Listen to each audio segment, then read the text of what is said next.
Bonjour et bienvenue au Régional, votre émission d'information régionale de la vallée du Richelieu. Cette semaine, à l'émission, Geneviève Barré-Godette, travailleuse sociale et agente de stimulation langagière à la fine oreille, nous parle des avantages de la zoothérapie. Notre journaliste Marie-Ève Brisebois se rend à la maison Villebon pour rencontrer Dominique Dumouchel et faire le point sur les travaux en cours et la programmation culturelle de la prochaine saison. Mohamed Aouche, directeur général de l'organisme Méline Rue à Belleuil, nous parle de la Nuit des sans-abri du 17 octobre 2025. André Durocher, directeur de la Fondation CAA Québec sur la sécurité routière en automne. Micheline Hogg et Claire Soucy de la chorale Chante la vie qui regroupe des personnes atteintes de la fibromyalgie. Finalement, entrevue avec la chanteuse Mélissande à la Maison des Patriotes de Saint-Denis-sur-Richelieu sur son partenariat avec le Conseil des arts et des lettres du Québec et la préparation de son prochain album. Je m'appelle Marc-Antoine Harvey et je serai votre animateur pour cette émission du Régional. Bonne émission!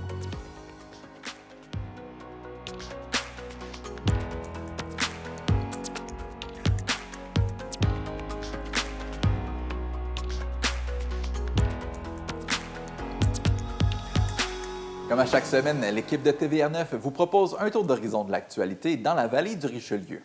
C'est officiel, le manoir Rouville-Campbell de Mont-Saint-Hilaire reprendra vie. La ville a confirmé que le groupe Belvoir assurera la relance de l'établissement hôtelier. La réouverture au public est prévue pour la deuxième moitié de 2026. Belvoir, déjà propriétaire du manoir Davis à Sainte-Agathe-des-Monts et du manoir Maplewood à Waterloo, conservera les 70 chambres du site et prévoit y offrir un restaurant, en plus d'accueillir des mariages, des retraites de bien-être, des événements corporatifs et même des tournages. Selon le maire Marc-André Guertin, le choix s'est imposé en raison des investissements importants prévus par Belvoir, mais aussi de son expérience dans la mise en valeur du patrimoine et de son engagement culturel. Le président du groupe, Louis Poisson-L'Espérance, promet que le manoir Rouville-Campbell deviendra un lieu de rencontre et d'expérience unique, alliant hôtellerie, culture et promotion des produits locaux. Cette annonce marque la fin d'une saga de près de 4 ans. Le manoir avait cessé ses activités en 2022 après le don du bâtiment patrimonial à la ville. Depuis, plusieurs démarches avaient été menées pour assurer sa relance. Le parti Belleuil, c'est nous, dirigé par Daniel Picard, a présenté sa plateforme électorale la semaine dernière. L'équipe mise sur une approche différente selon eux, où la participation citoyenne serait mise au cœur des décisions municipales. Le parti souhaite consulter davantage la population avant d'aller de l'avant avec des projets majeurs, comme le futur Arena 2 Glace ou le nouveau Belleuil. Une période d'échange entre élus et citoyens serait également ajoutée avant les séances du conseil municipal. Daniel Picard propose aussi de créer de nouveaux comités thématiques et de même un conseil jeunesse pour donner la parole aux 13 à 17 ans. En matière de transparence, M. Picard promet de fournir toute l'information pertinente pour permettre aux citoyens de se faire leur propre opinion et prendre part à de vraies consultations. Une fois le conseil élu, il souhaite dépasser les étiquettes de partis et favoriser une collaboration harmonieuse. La plateforme prévoit également de revoir le niveau des services municipaux. La population serait sondée sur sa satisfaction et ses attentes, avec l'idée que des services supplémentaires impliqueraient aussi des coûts plus élevés. Le candidat veut par ailleurs contrôler les hausses de quote-part imposées par les régies intermunicipales et couper dans les dépenses jugées superflues, comme certains voyages ou la documentation partisane. Contrairement à d'autres formations, Belleuil c'est nous ne promet pas de limiter les hausses de taxes sous un certain seuil, préférant attendre d'avoir toutes les données en main. Daniel Picard insiste, il ne veut pas faire de promesses irréalistes, mais plutôt miser sur l'authenticité pour allier les électeurs. Le candidat à la mairie d'Otterburn Park, Stéphane Labbé, a présenté ses premières propositions chiffrées en réaction au programme triennal d'immobilisation adopté par la Ville en août dernier. Selon lui, il est possible de faire plus avec le même budget en recentrant les investissements et en intégrant des projets citoyens. Son plan met d'abord l'accent sur l'avenir de l'hôtel de ville et des services techniques. Plutôt que d'investir dans les bâtiments actuels, M. Labbé propose de regrouper l'ensemble des services municipaux sous le terrain de l'école Notre-Dame 2, qui sera libérée une fois la nouvelle école du quartier Le Patriote construite. Pour financer ce projet, il suggère de vendre certains immeubles municipaux, dont l'hôtel de ville actuel, afin de permettre de nouveaux développements résidentiels et commerciaux. Autre priorité, le site de Pointe-Valène. Le candidat souhaite y investir 3 millions de dollars pour un réaménagement complet, incluant l'amélioration du bâtiment culturel, l'agrandissement des espaces, l'aménagement paysager et la transformation du stationnement. Stéphane Labbé avance aussi une douzaine de projets citoyens, totalisant plusieurs millions de dollars. Parmi eux, un programme d'art urbain, un soutien accru aux jeunes athlètes, le développement de la Maison des jeunes, un projet pilote de sécurité routière et la mise en place d'un budget participatif de plus d'un demi-million de dollars. Le CI3S de la Montérégie-Centre lance un appel à la vigilance après avoir été victime d'un incident de confidentialité. Un employé a consulté et téléchargé plusieurs fichiers contenant des renseignements de santé et de services sociaux, dont des données nominatives d'usagers. L'événement a été signalé aux autorités policières et une enquête est en cours. Une analyse a permis d'identifier les groupes potentiellement touchés. Cela inclut des usagers en attente ou ayant eu des rendez-vous en psychiatrie à l'hôpital Charles-Lemoine, à la clinique La Bonté de Longueuil, à Saint-Lambert et au Haut-Richelieu. Sont aussi concernés des usagers hospitalisés sous mandat de la Commission d'examen des troubles mentaux, des personnes suivies pour un premier épisode psychotique, ainsi que des participants à l'hôpital de jour adulte ou à des activités de loisirs en psychiatrie. Les renseignements compromis peuvent comprendre le nom complet, l'adresse, le numéro de la RAMQ, la date de naissance, le médecin traitant, la date de rendez-vous et, dans certains cas, le diagnostic. Le CI3S affirme prendre la situation très au sérieux. L'incident a été déclaré à la Commission d'accès à l'information, au ministère de la Santé et aux autorités policières. L'employé fautif ainsi que 2 autres impliqués ont été congédiés. Voilà, c'était votre tour d'horizon de l'actualité dans la vallée du Richelieu.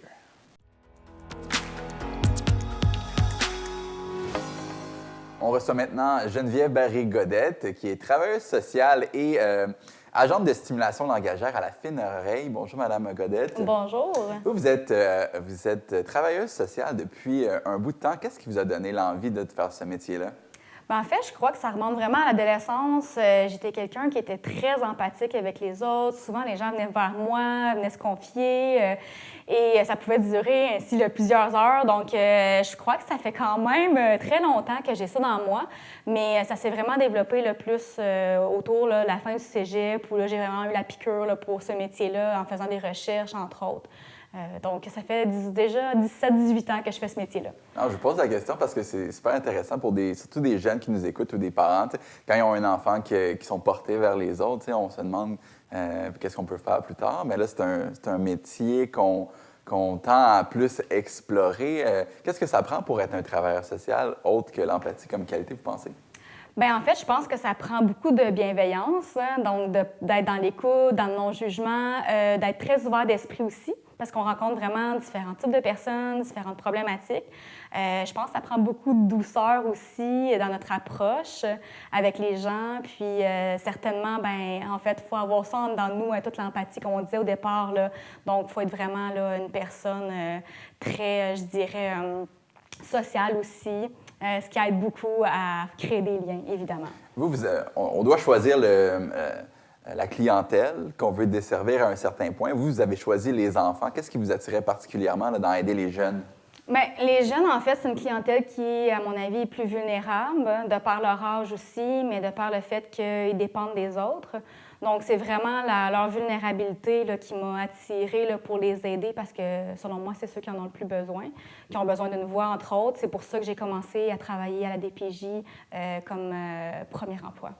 Est-ce que c'est difficile de travailler à la DPJ? Oui, c'est difficile. C'est difficile parce qu'on est confronté à des problématiques complexes. On a aussi quand même des gens qui sont parfois réfractaires. Donc, on a aussi des fois à affronter des comportements qui ne sont pas toujours évidents. Donc, il faut être vraiment avoir une approche qui est très, je dirais, nous, ce qu'on appelle nouille sympathique, dans le sens où il faut être nouille vraiment... sympathique. Oui, exact. OK. Dans le sens où être vraiment comme se mettre à la hauteur des gens, vraiment utiliser leur langage, avoir une approche qui est vraiment simple, ne pas être hautain, ce serait vraiment un gros défaut dans ce métier-là. Il faut se mettre à la place de l'autre. Je pense que c'est vraiment ce qu'il faut faire, puis être dans le non-jugement, évidemment.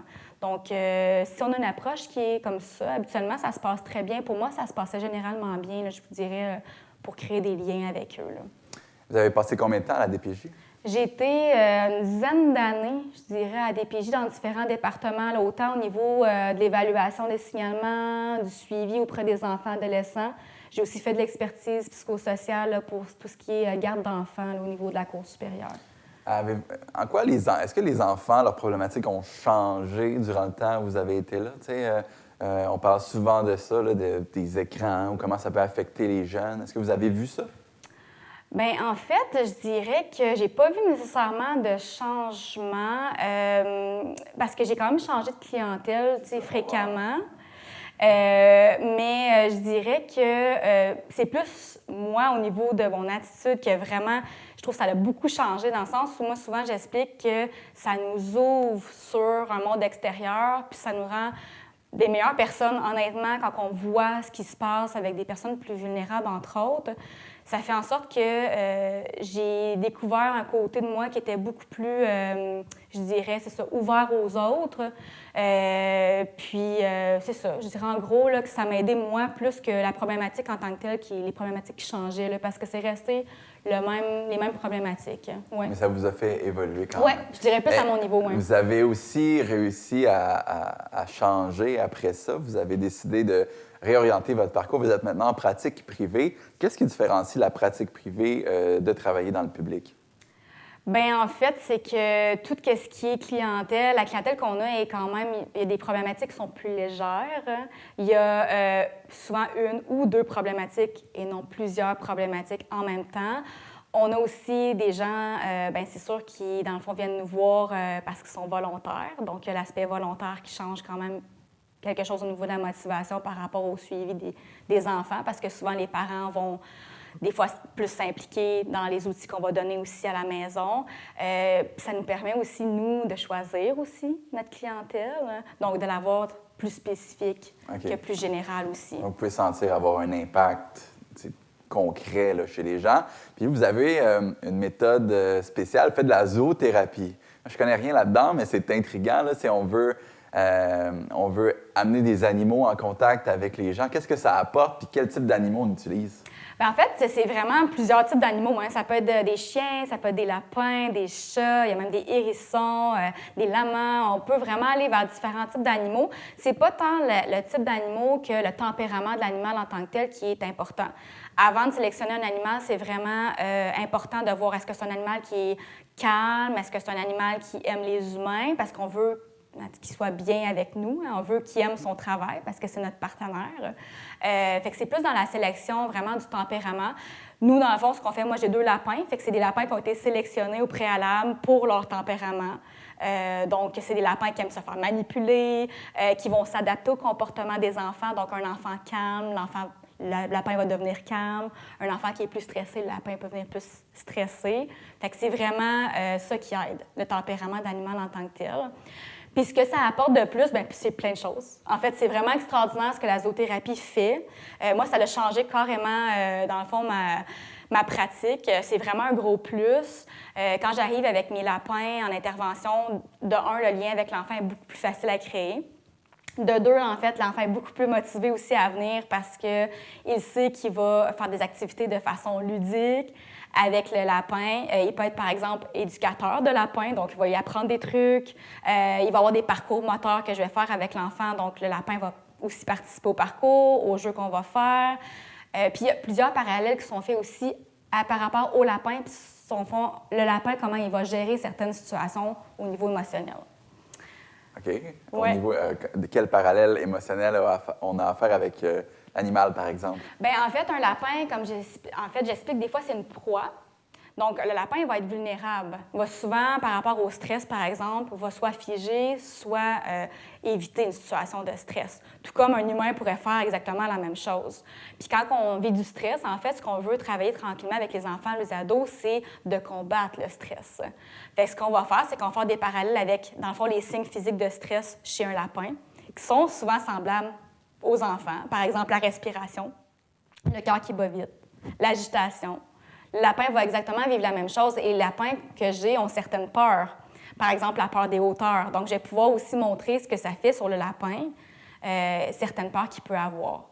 Fait que l'enfant se sent moins seul et est capable de visualiser aussi ce qui se passe dans son corps sur le lapin. OK. Donc, ça aide l'enfant à se comprendre soi-même à travers ce que lui peut percevoir du lapin. C'est très intéressant. Donc, si vous avez des jeunes ou si vous-même vous êtes intéressé à devenir travailleur social, je vous encourage à aller visiter le site de Mme Barry Godette au lafineoreille.com.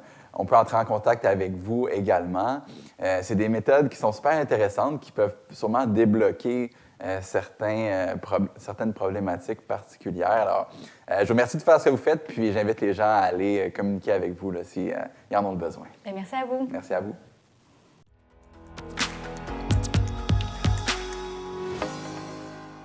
On est aujourd'hui à la Maison Villebon, ici à Belleuil. Dominique Dumouchel, qu'est-ce qui se passe avec les rénovations tout autour? Ah, la belle question. Oui, dans le fond, le Centre culturel et la bibliothèque de Belleuil sont en rénovation jusqu'en 2027. Donc, c'est ça qui se passe. Qu'est-ce que ça implique? Ça fait en sorte que le centre culturel vient faire une partie de ses spectacles chez nous, à la Maison de la culture Villebon.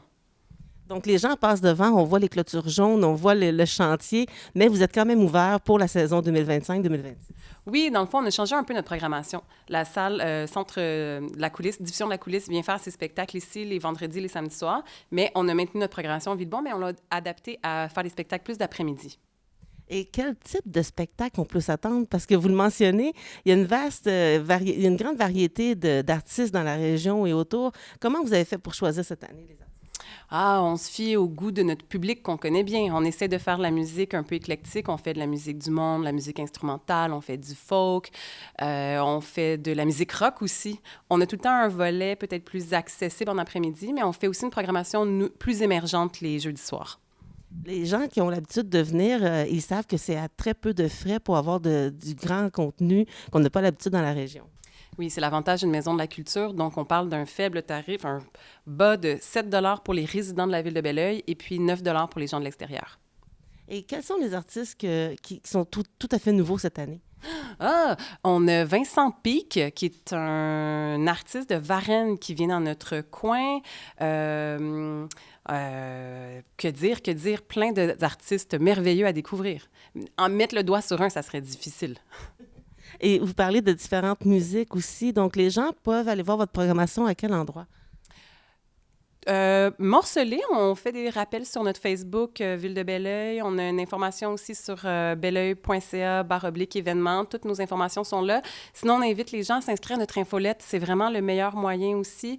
À chaque semaine, on fait des rappels un peu sur tous nos événements, que ça soit ce qui se passe ici à la culture, mais également à la bibliothèque et aux loisirs. Est-ce qu'il y aura des spectacles pour enfants quand même cette année? Oui, on maintient toujours notre programmation régulière. On a 3 spectacles pour enfants les dimanches après-midi et on fait aussi des projections. C'est vraiment, vraiment chouette. On fait des projections documentaires.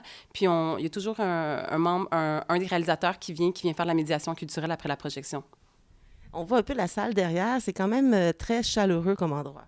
Oui, c'est ça qui est le côté chouette de la Maison de la culture. Puis beaucoup, quand les spectacles se terminent, on fait une période de disponibilité avec les artistes. Donc, on invite les artistes à venir faire une discussion avec le public. Donc, ce contact-là est vraiment ce qui fait la couleur exceptionnelle de Villebon. Et il n'y a pas seulement le centre culturel qui refait une beauté, la Maison Villebon aussi. La rampe d'accès à l'extérieur qui était fermée depuis un certain temps est présentement en rénovation. Oui, on est une maison patrimoniale, donc on a de l'usure aussi. Et puis, notre rampe d'accès est actuellement en rénovation. On refait les barreaux, donc on prévoit d'ici la fin octobre qu'elle soit rendue accessible à tous. Et de quelle façon les gens peuvent apporter un peu leur saveur à la programmation? Est-ce que vous êtes à l'écoute des conseils ou encore ce que les gens pourraient avoir comme envie de voir comme spectacle? Oui, on sonde beaucoup nos citoyens ici à Belleuil. Donc, c'est fréquent. Nous, à la fin de nos saisons, on envoie des sondages. On est à l'écoute aussi des suggestions de nos citoyens. Ça arrive qu'il y ait des artistes qui viennent nous faire des suggestions d'autres artistes. C'est comme ça un peu qu'on bâtit notre programmation. Et on a, en tant que Maison de la Culture, on a un rôle d'avoir cette oreille sensible-là. Puis il y a souvent des artistes qui viennent cogner à notre porte puis qui viennent faire des propositions. Et est-ce qu'ils s'adressent directement à vous? C'est quoi votre site exactement pour la Maison de la Villemont ici? Il y a plusieurs portes. Dans le fond, des fois, ils nous envoient carrément un courriel sur culture@belleuil, ils nous font une proposition. Des fois, ils viennent cogner. Des fois, ils assistent à un spectacle puis ils disent « Hey, moi, j'ai un groupe, je serais tenté de venir faire un spectacle. » Donc, il y a plein de portes d'entrée pour venir faire un spectacle ici. C'est pas nécessaire d'avoir une grande carrière non plus. Vous êtes beaucoup à l'écoute de la relève. Oui, c'est ça. Nous, nos spectacles du jeudi soir, on fait place à la relève et on fait toujours place aussi, on priorise les citoyens aussi, environnement puis la culture locale. Bien, merci beaucoup, Mme Dumouchel, pour cette entrevue. Merci, au plaisir de vous voir chez nous.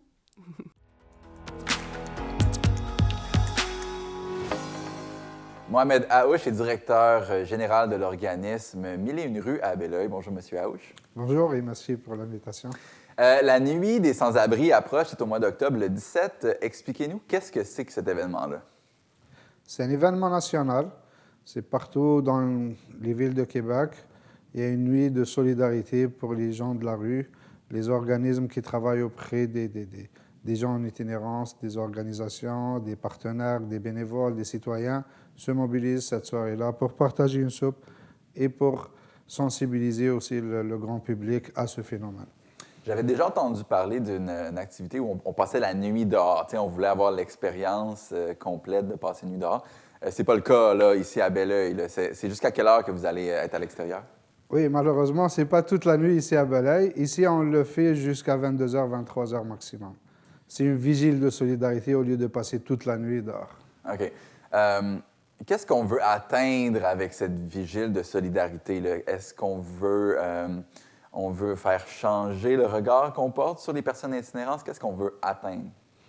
Ça sera ça. Vraiment, on fait ça pour sensibiliser. C'est un moment de partage, de sensibiliser la population et d'être solidaire avec les gens qui vivaient l'insécurité résidentielle et la précarité ici dans la belle région de la vallée et la ville de Saint-Bruno aussi. Il y a une autre vigile, mais ici, ça va être dans le Vieux-Belleuil. Qu'est-ce qui est différent entre la situation d'itinérance ici dans la vallée du Richelieu et, par exemple, celle à Montréal? En quoi c'est différent? C'est différent peut-être dans le regard parce que c'est pas les mêmes visages, c'est pas les mêmes parce que c'est pas les mêmes réalités, mais aussi nous on participe à ce qui se passe à Montréal parce que sur le territoire on n'a pas d'hébergement d'urgence. Alors dès qu'il y a une personne qui tombe en itinérance, nous on fait de l'intervention, on essaie de trouver un logement. S'il n'a pas les moyens, si on est en hiver par exemple, et les hébergements d'urgence, il n'y a plus de place. Nous, on peut payer des motels, mais on peut pas. On n'a pas vraiment le budget pour garder les gens longtemps, mais on peut dépanner quelques nuits. Mais sinon, les gens vont dans les hébergements, dans les grandes villes, Montréal, Saint-Hyacinthe ou Longueuil. Okay. Est-ce qu'il y en a beaucoup d'itinérance ici? Parce que on le perçoit moins. On ne voit pas des gens dans la rue, tandis qu'à Montréal, c'est facile à voir que ça existe. Est-ce qu'il y a beaucoup d'itinérance ici? Au-delà des chiffres, c'est des humains. Moi, j'aime pas trop quantifier ça, mais on va donner le chiffre, par exemple. Pour cette année 2025, à partir du mois de janvier, j'ai regardé les statistiques qu'on a réalisées cette année, 44 personnes. Est-ce que c'est beaucoup, c'est pas beaucoup? C'est peut-être plus. Comment on fait pour savoir, exactement? Ça, c'est les gens qui font affaire avec nous. Mais après, il y a peut-être d'autres personnes qu'on n'a pas vues, qu'eux, ils savent qu'il y a des hébergements ailleurs. Ils vont directement chercher les ressources, mais il faut mettre le point sur la qualité au lieu de voir la quantité un peu. Et c'est des vies humaines, c'est des parcours. On essaie de voir l'humain avant de voir le chiffre. Oui, les chiffres, c'est important pour sensibiliser, pour chercher les subventions, mais au-delà des chiffres, c'est chaque personne et c'est un humain, c'est un parcours, c'est une vie. C'est un enjeu extrêmement complexe, là, à multifacteurs. Il peut y avoir différentes problématiques, là, mais quelles sont les grandes causes qui font qu'il y a des gens qui se retrouvent sans logement, là, qui sont obligés de vivre dans la rue? Je dirais la première, c'est vraiment le coût de loyer. On voit que la hausse de loyer, et là, ça crée l'insécurité résidentielle. Et ici, si on n'a pas un bon salaire, vraiment, on ne peut pas se loger. On voit les chiffres des loyers et le coût de la vie en général fait en sorte que si une personne perd son logement à cause d'une maladie, à cause d'une séparation, à cause de telle chose, il va se ramasser dans la rue et c'est très, très dur pour trouver un logement. Et là, surtout, on voit que les propriétaires sont exigeants, ils ont le choix. Dès qu'il y a un logement qui se libère, il y a plusieurs candidats et après, c'est sûr qu'il va choisir le meilleur, celui qui a un bon salaire, qui a les bonnes références. Et je rajoute quelque chose, parfois aussi, les animaux qui font obstacle. Si la personne s'attache à son chien ou à son chat, le propriétaire, parfois, il va discriminer par rapport à d'autres personnes qui n'ont pas d'animaux. Donc, la majorité des personnes en situation d'itinérance, c'est par circonstance. C'est quelque chose qui arrive dans leur vie, puis là, ça les envoie, ils doivent passer du temps dans la rue. Est-ce qu'il y a aussi des gens qui font le choix d'être dans la rue? Est-ce que ça existe, ça aussi? Ça existe, oui. Ça existe. Il y a des gens qui font ça par choix, par conviction, par mode de vie. Mais je peux dire que ce n'est pas la majorité. C'est vraiment une minorité de personnes qui vont choisir de vivre dans la rue au lieu d'aller dans des hébergements. Ça a toujours existé. Ça a toujours existé, ça existera. Et nous, on va juste respecter leur choix. Mais moi, c'est juste dans le jugement, dans le regard. Comme on abordait tout à l'heure, les gens qui passent, ils vont ignorer la personne. Mais on peut juste faire un petit sourire ou lui dire bonjour. Tu n'es pas obligé de lui donner l'argent ou quoi que ce soit, mais on peut dire bonjour, c'est un humain devant toi. Exact. Des fois, que je prends la balle au vent, on ne sait pas comment réagir. Hein? On voit quelqu'un qui est près de nous qui demande la charité. On remarque souvent la réaction normale, c'est d'ignorer la personne. On ne veut pas entrer en contact. Mais là, ce que vous me dites, c'est qu'on n'est pas obligé de donner, mais peut-être un petit bonjour, un petit sourire, ça peut faire une immense différence dans la vie de ces personnes. Exactement. Et même pour leur estime, il va sentir que c'est un humain comme un autre. Et on m'a déjà posé la question, des gens bien attentionnés, mais ils disent, moi, je ne sais pas comment je parle avec des gens, des itinérants. Je dis, comme tu parles avec un humain. C'est pas très compliqué. Garde ton jugement pour toi. On ne sait pas c'est quoi l'histoire ou le vécu de cette personne qui le ramène à vivre cette vie-là. Alors, garde ton regard pour toi et ton jugement. Tu peux juste lui dire bonjour, ça ne coûte rien. Donc, on revient sur la journée du 17 octobre. Donc, objectif, on veut sensibiliser les gens justement à ces enjeux-là, puis comme vous dites, à préserver son jugement, puis à respecter les autres comme des humains. Qu'est-ce qu'on a d'autre comme activité là, durant la soirée? Vous avez parlé d'une soupe. Est-ce qu'il y a d'autres choses? Oui, il y a tout un comité de travail, que ça fait un moment qu'on travaille là-dessus. Je peux nommer peut-être les partenaires. Il y a la CDCVR, Mille et une rues, la commission scolaire, la maison de Jeanne de Saint-Jean-Baptiste et le Grain de Sel. J'espère que je n'ai pas oublié personne. Alors, c'est ça. On a mis en place l'événement. Il va y avoir une soupe fournie par le Grain de Sel. Il y a d'autres qui vont nous donner le café, le chocolat chaud. Il va y avoir des sandwichs, il va y avoir des prestations des artistes, un témoignage. On a invité les maisons de jeunes aussi, les partenaires, les citoyens. Tout le monde est invité pour passer une belle soirée. Ce n'est pas le but de faire une soirée festive, mais c'est juste pour l'ambiance. Il va y avoir un feu aussi pour dire qu'on est sensibilisé et pour envoyer un message fort à tout le monde pour dire qu'on est solidaire avec les gens qui vivent dans l'insécurité résidentielle, dans la précarité ou l'isolement aussi. Donc, on rappelle la date, le 17 octobre 2025. Le lieu, c'est dans le Vieux-Belleuil. Vous allez être facile à trouver. Il va y avoir un gros feu. C'est facile. Il va y avoir un feu, il va y avoir du bruit. Alors, on va être là, identifié avec des trucs. J'invite les gens à visiter votre page Facebook Mille et une rues pour avoir plus d'informations à ce niveau-là. Messieurs Haouch, je rappelle, vous êtes directeur général de l'organisme Mille et une rues à Belleuil. Merci beaucoup d'avoir été là. Et si vous êtes intéressé à participer, on vous invite là-bas ou même si vous voulez vous impliquer, là, à communiquer avec vous pour avoir l'information. Parfait. Merci pour l'invitation. Merci à vous. Merci.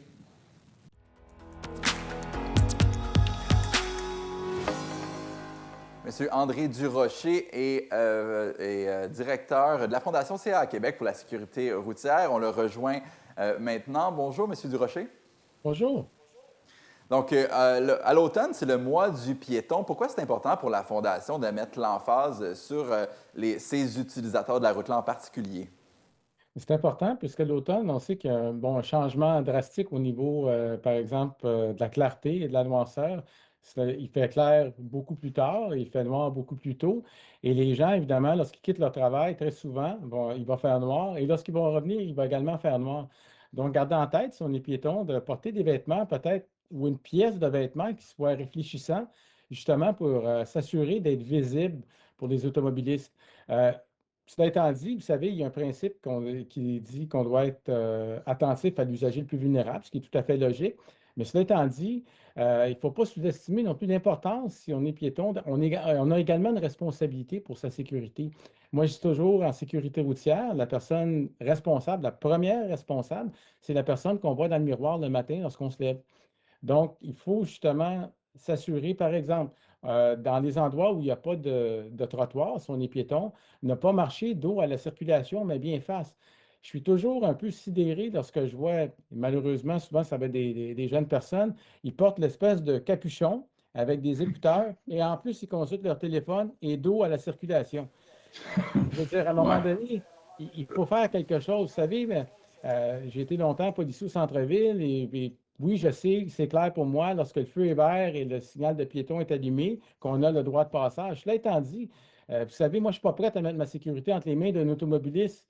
Donc, à ce moment-là, lorsque je traverse, ben, je regarde, je me dis tout d'un coup, lui, il n'a pas regardé si le feu était rouge. Donc, c'est cher payé pour essayer de gagner son point de vue. Donc, il est important. On a une responsabilité et c'est la responsabilité de tous, puisque dans la même journée, on peut tous être motocyclistes, automobilistes, cyclistes, etc. Donc, à ce moment-là, ça vient nous chercher partout. Et avec la multiplication des modes de micromobilité, on voit depuis les dernières années, il y a eu une multiplication des modes de micromobilité.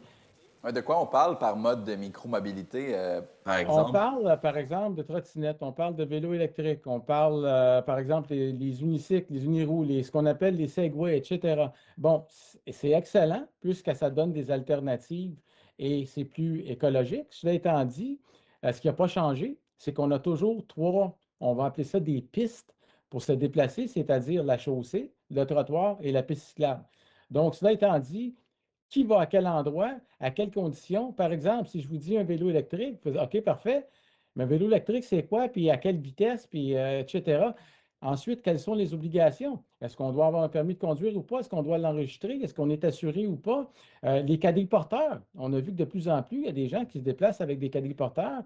Il y en a qui l'ont amené même une étape plus loin. On voit qu'il y en a qui ont pratiquement un toit, des portes, etc. Est-ce qu'ils vont dans la rue? Est-ce qu'ils vont sur une piste cyclable? Donc, c'est très complexe. C'est une bonne nouvelle, mais par contre, ça propose un beau défi et je crois que maintenant, avec tout ce qu'on voit, le fruit est mûr pour avoir une espèce de prise de conscience et une discussion collective avec toutes les parties prenantes, que ce soit les groupes représentant les piétons, les cyclistes, les automobilistes, dire, OK, voici tout ce qu'on a là, actuellement. Qu'est-ce qu'on fait en tenant compte des intérêts de chacun et de façon logique, et j'appelle ça également pragmatique? Parce que vous savez, un des problèmes, il y a eu une étude qui a été faite par le CA national qui disait qu'une des lacunes qu'on avait actuellement, c'est qu'il y avait un manque d'unicité en ce qui a trait à la réglementation. Par exemple, dans certaines municipalités, vous pouvez vous déplacer sur une piste cyclable avec votre quadriporteur ou votre vélo électrique. Dans une autre, vous ne pouvez pas. Et auparavant, c'était régi par Transport Canada, par exemple, pour les vélos motorisés. Maintenant, c'est provincial. Donc, ce qui peut être légal au Québec peut être illégal en Ontario, etc. Et donc, à ce moment-là, c'est un peu difficile. Puis, comme on dit, une chatte qui perd ses chats, elle a essayé de s'y retrouver. Moi-même, très souvent, si j'ai, par exemple, à me prononcer de façon pointue sur certains sujets relativement à ça, je dois aller revoir la législation puis tout regarder. Et je fais ça au quotidien. Donc, imaginez, monsieur, madame, tout le monde qui essaie de s'y retrouver, là. Je vais profiter de votre présence, Monsieur Durocher, pour aborder avec vous le camionnage. On a vu cet été, justement, qu'il y avait eu des problèmes avec certains accidents impliqués des camionneurs. Selon vous, quelle est la problématique en ce moment au Québec pour le camionnage et quelles seraient des pistes de solutions pour améliorer la situation? Puis en fait, il y a deux volets à cette question-là. Il y en a un qui en est un de sécurité et l'autre qui est au niveau concurrence de fiscalité, puisque ces chauffeurs-là font de la concurrence déloyale aux compagnies qui, elles, embauchent des gens et qui doivent payer les différentes charges sociales, donc à l'assurance maladie, etc. Je vais y aller au niveau de volet de la sécurité. Au niveau de volet de la sécurité, la préoccupation, c'est que des fois, ces gens-là vont conduire des véhicules, ils n'ont pas nécessairement la formation pour le faire. Beaucoup d'eux vont avoir des véhicules qui ne sont pas nécessairement entretenus également, donc qui peuvent représenter un danger. Je vous donne un exemple pour illustrer ce que je veux dire. Lorsque je travaillais pour la compagnie de camionnage, à un moment donné, il nous est arrivé une dizaine de chauffeurs de l'Ontario qui voulaient venir travailler pour la compagnie euh, à laquelle je travaillais. Et nous, on avait une politique que peu importe les certifications, les gens devaient aller pour une évaluation sur route avec notre formateur. Et au bout de quelques minutes, le formateur a dit, vous m'enlevez ça sur la route, ils retournent chez eux. Ces gens-là ne savent pas conduire, ils n'ont jamais conduit de camion. Vous avez également C'était des gens qui arrivaient de l'Ontario. C'était des gens, oui, de connivence avec certaines écoles de conduite ou avec certaines personnes au niveau du ministère des Transports, j'imagine, qui pouvaient leur fournir les permis. Ensuite, les gens disent, OK, mais il y a des gens qui vont et qui passent les tests à la SAC. Il y a des personnes qui vont arriver, qui vont, avec de connivence avec d'autres individus, vont leur montrer par cœur le parcours. Donc, ils vont le répéter continuellement jusqu'à ce qu'ils puissent réussir. Et à ce moment-là, ils vont aller à la SAC, ils vont passer leur permis. Donc, c'est là une préoccupation pour nous, point de vue de la sécurité. Puis, on a vu ce qui s'est produit cet été. Euh, Drôle de coïncidence, plusieurs des tragédies impliquaient justement ce que l'on appelle les chauffeurs Inc. Cela étant dit, les chauffeurs Inc. n'ont pas le monopole sur des collisions, là, ça peut arriver à n'importe qui. Mais ce cas, ce que ça a fait, je crois, la mauvaise séquence que l'on a eue cet été, fait en sorte qu'on en a parlé dans les médias.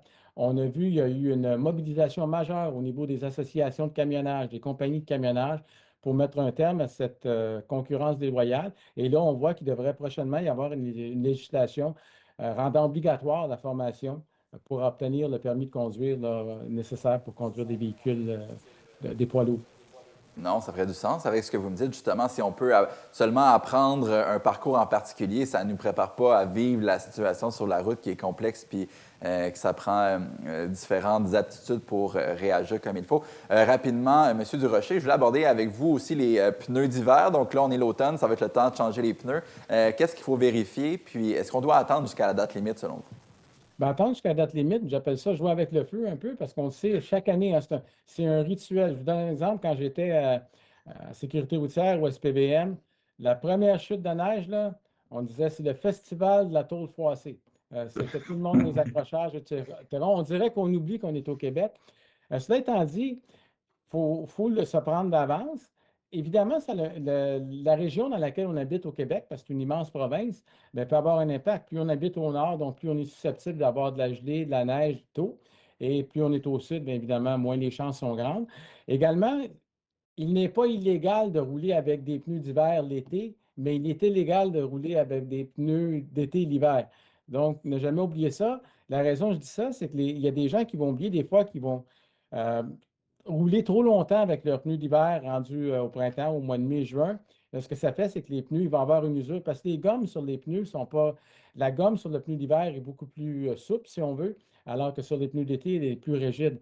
Donc, il ne faut pas oublier ça, s'assurer que nos pneus soient conformes. Et également, vous savez, souvent, on dit ouais, mais c'est dispendieux. Oui, c'est vrai que c'est dispendieux. Il y a des gens qui essaient de sauver de l'argent. Mais des fois, pour sauver quelques sous, ça peut avoir des tragédies fâcheuses. Et ça, je trouve ça toujours dommage. Oui, c'est vrai que c'est difficile, ça coûte cher, il faut changer ça. Et des fois, il y a des gens qui ont ce qu'on appelle on appelait dans le temps des minounes, hein. On faisait, quand j'étais dans la police, des opérations minounes, des vieux véhicules que les gens utilisent pour l'hiver qui tombent en ruine. On en a fait plusieurs opérations comme ça parce que souvent, c'est des véhicules, des fois, les systèmes de freinage vont être inadéquats, silencieux, etc. Donc, il est important de garder en tête que l'hiver, la sécurité, c'est important. Les distances de freinage peuvent être plus longues. Et un ennemi mortel, souvent l'hiver, la fameuse glace noire. Pas oublier, des fois, on peut perdre le contrôle sur de la glace noire. Et les pneus cloutés, souvent on me demande ce qu'on pense des pneus cloutés. Bien, toujours garder en tête, ça dépend où on habite, l'usage qu'on en fait, puis pas oublier que plusieurs endroits, plusieurs stationnements intérieurs interdisent les pneus cloutés justement parce que ça peut endommager le pavé. On peut résumer votre propos aujourd'hui. Il faut faire preuve du gros bon sens quand on a une voiture. Là, on peut mettre en péril les autres puis soi-même là, si on fait preuve de négligence par rapport à l'entretien ou à la conduite qu'on a avec un véhicule. Monsieur André Durocher, je rappelle, vous êtes président de la Fondation CAA Québec. Merci beaucoup d'avoir été avec nous aujourd'hui. Je rappelle, si vous avez besoin de plus d'informations, visitez le site CAA Québec/Fondation. Merci, Monsieur Durocher. Plaisir.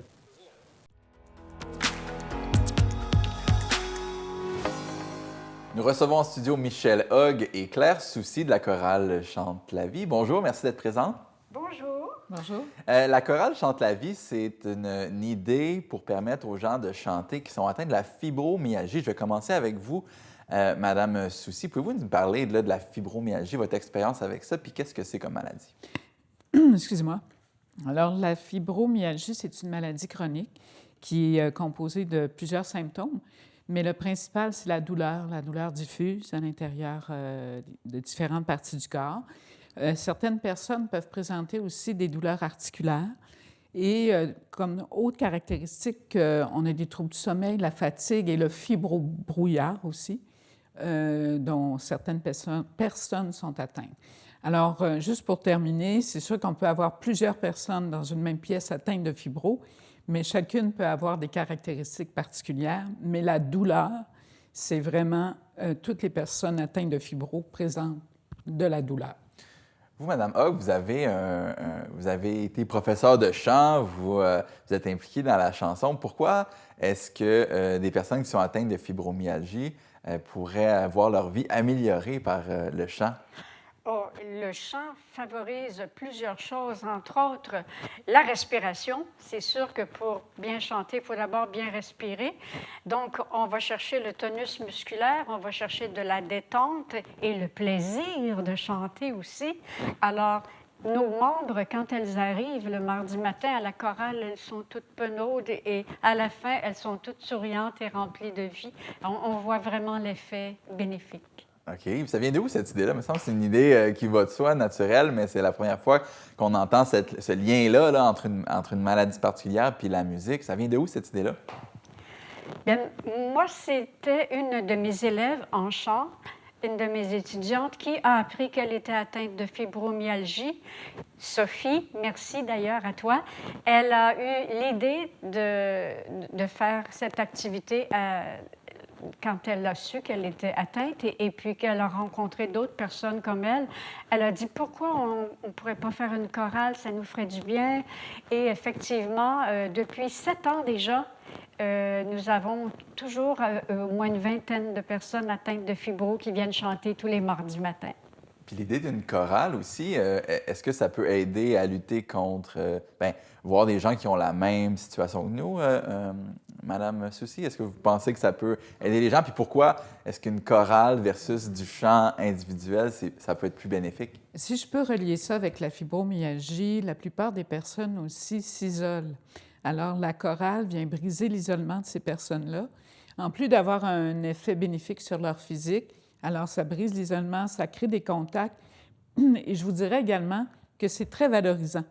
Parce que quand on est atteint d'une maladie, qu'on s'isole, alors souvent on est plus triste, on doute de ses capacités.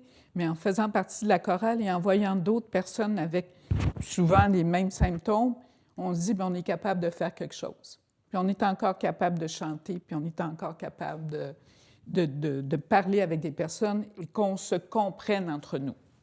Est-ce que vous avez un exemple d'une personne qui a intégré la chorale puis que sa vie a été vraiment améliorée, là, que vous avez vu un avant et un après la chorale? Bon, c'est difficile de parler d'une personne en particulier, mais il y en a plusieurs. Je vois, on a parlé de Diane, une de nos choristes qui s'appelle Diane, et Micheline également. Je les vois vraiment retrouver l'énergie à la fin de la chorale. Et c'est une activité aussi, comme tu disais, qui brise l'isolement. Donc, il y a un spectacle. C'est pas juste de se pratiquer. Vous avez fait un spectacle. Ce sera le 12 octobre à 14 h à la salle au Trait d'Union à Longueuil. Expliquez-nous le spectacle. Qu'est-ce qu'il va avoir? À quoi on peut s'attendre? D'abord, nous allons faire une douzaine de chansons, dont la majorité sont québécoises d'ailleurs, entre autres Jean-Pierre Ferland et Serge Fiori. D'ailleurs, le titre de notre spectacle, c'est « Pour un instant ». Plein de chansons. Plein de chansons, merci. Et c'est ça, donc on termine en même temps avec un hommage à Serge Fiori. Beaucoup de chansons québécoises, mais aussi une chanson qui s'appelle « We Are the Champions » de Queen, parce que je trouve que toutes nos choristes qui se lèvent le mardi matin pour venir chanter alors qu'elles ont mal, elles sont vraiment des championnes. Ce sont majoritairement des femmes, mais on a quelques messieurs aussi. Pourquoi vous pensez que ça intéresse plus les femmes ou ça attire plus les femmes? Je vous dirais que la fibromyalgie, de façon prédominante, atteint plus de femmes que d'hommes. Et puis, effectivement, on a un peu plus de difficulté à intégrer des hommes. Bon, c'est difficile de donner une raison comme telle, parce qu'on a une vingtaine de On n'est plus gênés, là. On a peur. On est plus peureux. Ah, peut-être. Ça fait tellement bien quand même. Mais effectivement, donc, on a 2 hommes dans la chorale et ça apporte une richesse aussi quand même aux voix. Hein? Mais voilà, donc... On va espérer qu'il y en a qui nous écoutent, qu'on va leur donner envie. Est-ce que le choix des chansons est important? Comment vous faites pour choisir les chansons? On essaie de choisir des chansons que tout le monde connaît, des chansons aussi qui sont positives. Par exemple, le nom de notre chorale s'appelle « Chante la vie ». Et ça nous est venu justement comme suggestion d'une choriste, la chanson de Michel Fugain, « Chante la vie ». On a dit, ben oui, c'est justement ça qu'on veut faire. On veut se réveiller en pensant qu'on va chanter aujourd'hui et inviter les gens à chanter avec nous autres. Donc, c'est resté le nom de la chorale. Bien, c'est un beau nom, j'imagine, c'est inspirant aussi. Donc, le 12 octobre, est-ce qu'il reste encore des billets? Est-ce qu'on peut encore en acheter? Oui. OK. Donc, on va mettre un numéro de téléphone à l'écran. On va commencer par aller voir un extrait de la chorale.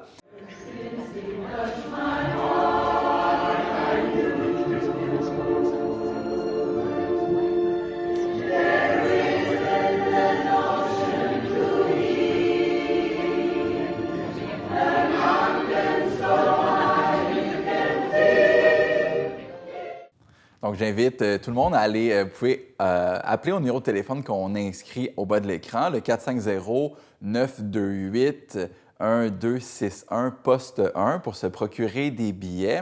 Il y a également le site fibromyalgie-montérégie.ca qu'on pourrait avoir de l'information sur la maladie ou comment devenir bénévole ou comment participer. Madame Hogg, Madame Soucy, merci beaucoup d'avoir été avec nous aujourd'hui. C'est vraiment un privilège de vous rencontrer puis de ce que vous faites aussi pour les gens de la région qui ont cette condition-là, de les amener à s'épanouir comme ça puis à sortir de leur coquille. Je trouve que c'est très vénérable. Est-ce que je peux terminer avec notre mot d'ordre qui est « chanter, c'est la santé ». Oui, c'est vrai. Alors, j'invite toutes les personnes qui nous écoutent à aller vous rejoindre le 12 octobre à 14 h. Merci beaucoup. Merci. C'est un plaisir.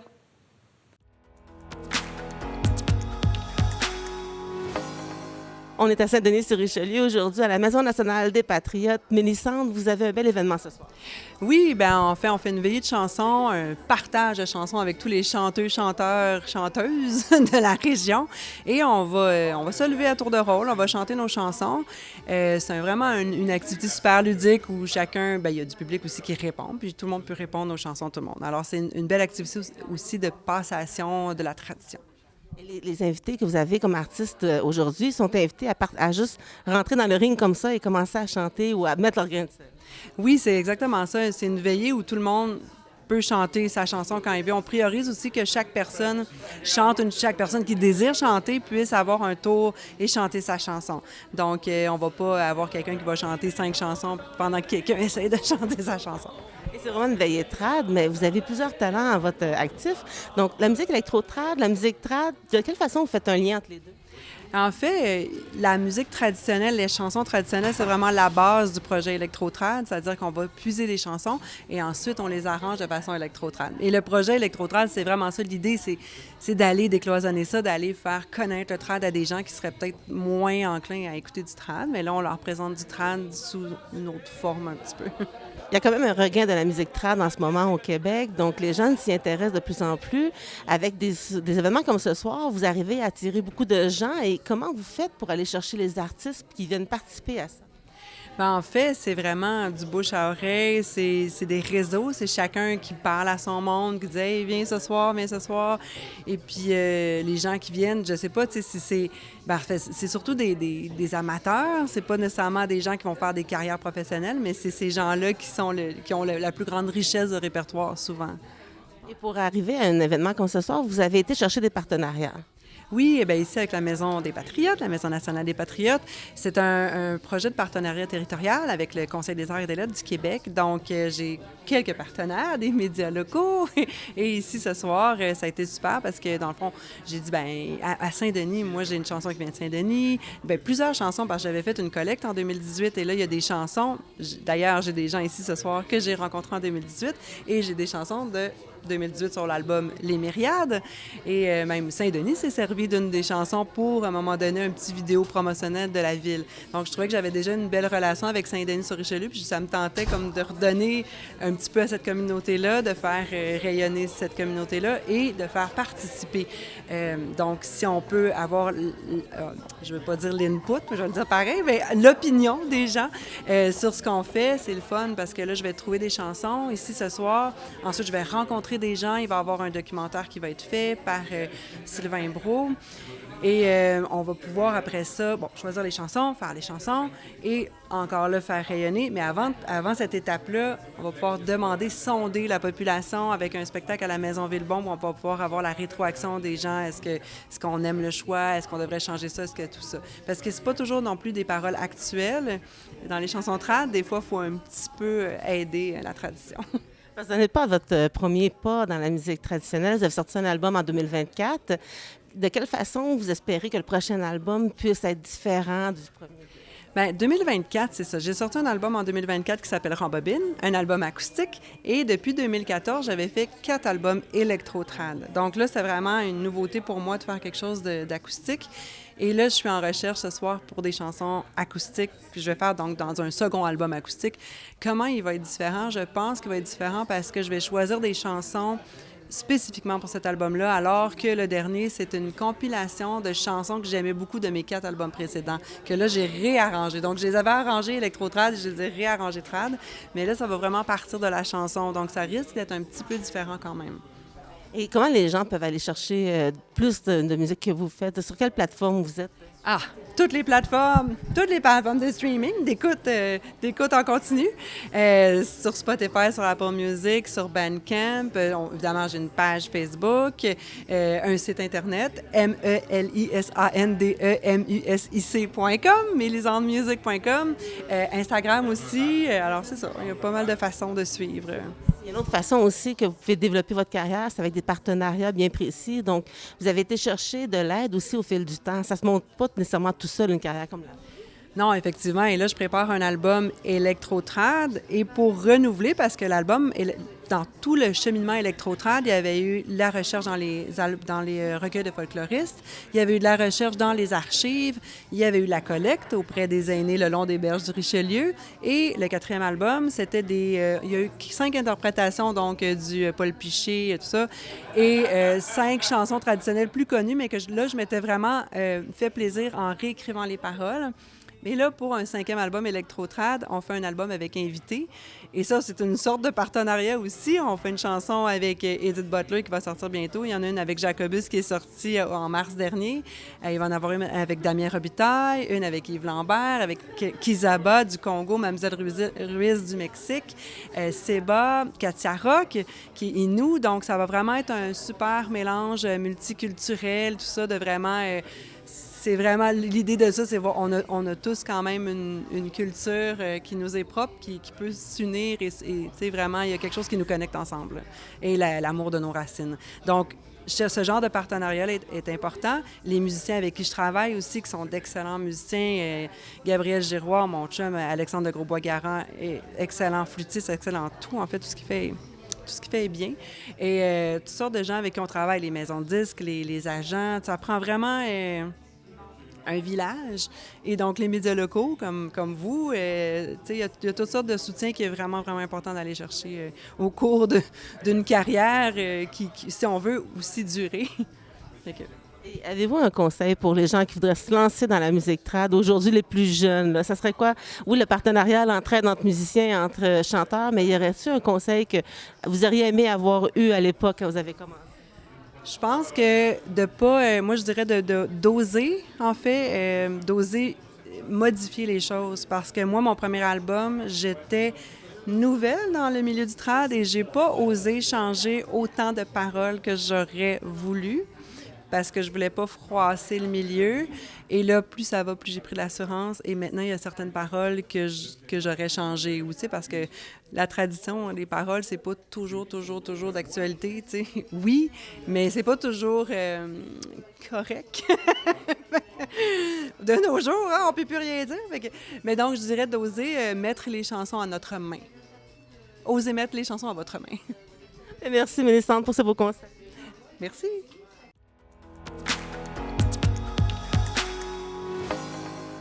Voilà, j'espère que vous avez bien apprécié l'émission de cette semaine. Je vous rappelle que si vous êtes intéressé par le monde des médias, que ce soit devant ou derrière la caméra, TVR9 a besoin de vous. Contactez-nous à l'adresse info@tvr9.com pour obtenir toute l'information. Sinon, on se dit à la semaine prochaine pour un nouvel épisode du Régional.